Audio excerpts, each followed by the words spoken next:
Hey guys, NW Order for Life here with Seven Deadly Sins Episode 7 review.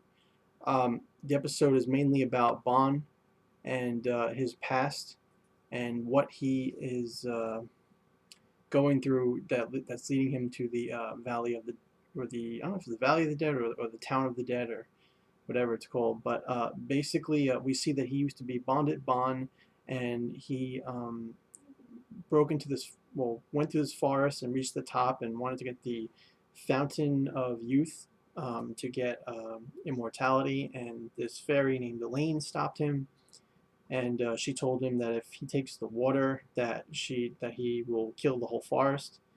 And he agrees to it in his head, and she can read his mind, and she lets him go.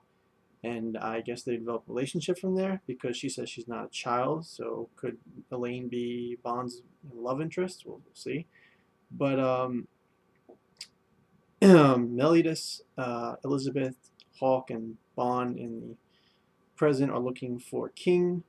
Bond gets attacked in this village with a bunch of sickly kids and not a lot of people around. And this is supposed to be like, this village is on the outskirts of the where the Valley of the Dead is, or the entrance to this dead place. And Bond gets attacked from behind with this like spear through him, and it's King that we saw from the previous episode, because God, what's his name?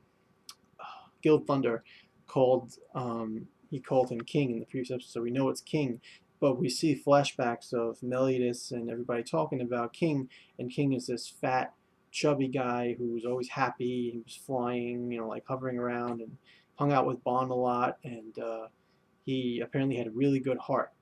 And yet, this King is much skinnier and seems to really be upset with Bond, where he wants to kill him. He pretty much just goes right through his chest with the spear and makes a huge hole, but it heals up on Bond automatically.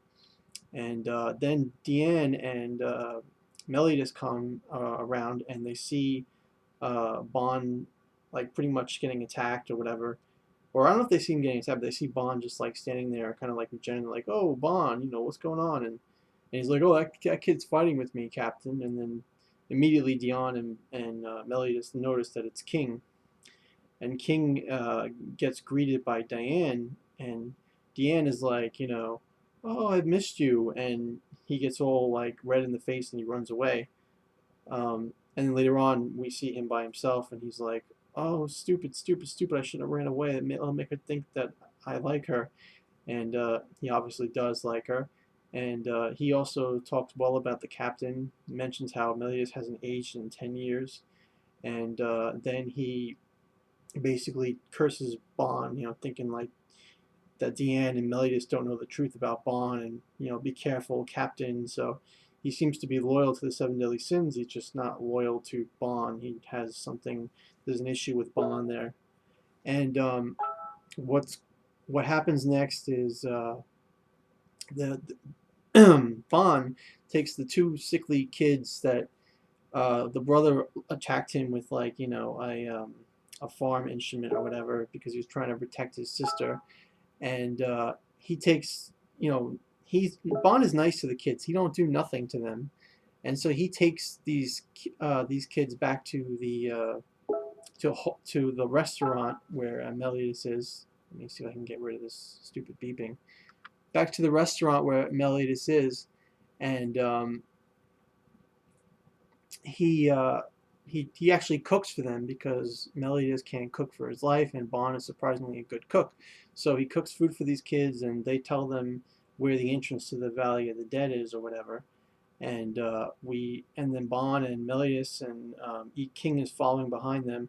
They go to the Valley, the entrance, and apparently it opens when you think of like loved ones' memories or something to that effect. And Bond thinks of Elaine, and then the place opens and he sees Elaine, like walking through this flowery scenery up a hill or whatever, and he chases after. There's like crystals around, and everybody gives chase to Bond.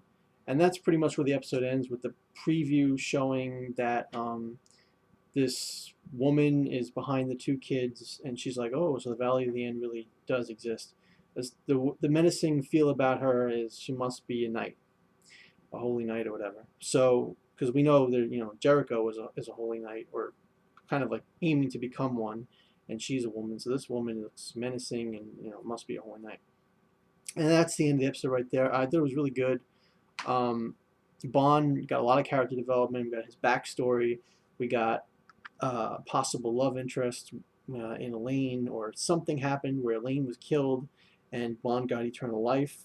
But we know from the flashback that Bond didn't want eternal life once he found out that it would cause like a really bad thing to happen. We also know that Bond is a good-natured person because he was very nice to the kids, and hasn't really done anything bad to any innocent people. So even though he's like kind of crazy, it seems like he's got a good side to him when it comes to certain things.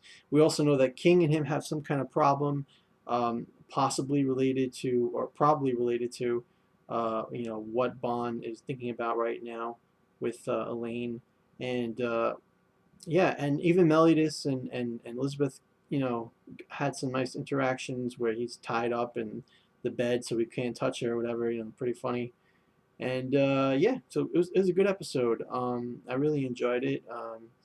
Not much action at all, but I mean, it was great to transition to the next episode, and it seems like it's going to a bigger story arc involving Bond, so I'm all for it. I give the episode an 8 out of 10. So thanks for watching this review. I know it's a couple of days late, maybe 3 or 4 days late, I'm not sure, but like, I've been busy, so I'm going to try to get all the reviews that I have scheduled out either tonight or tomorrow. But yeah, thanks a lot for watching. Be sure to rate and comment below on anything you like, and subscribe for more videos in the future. Have a nice night.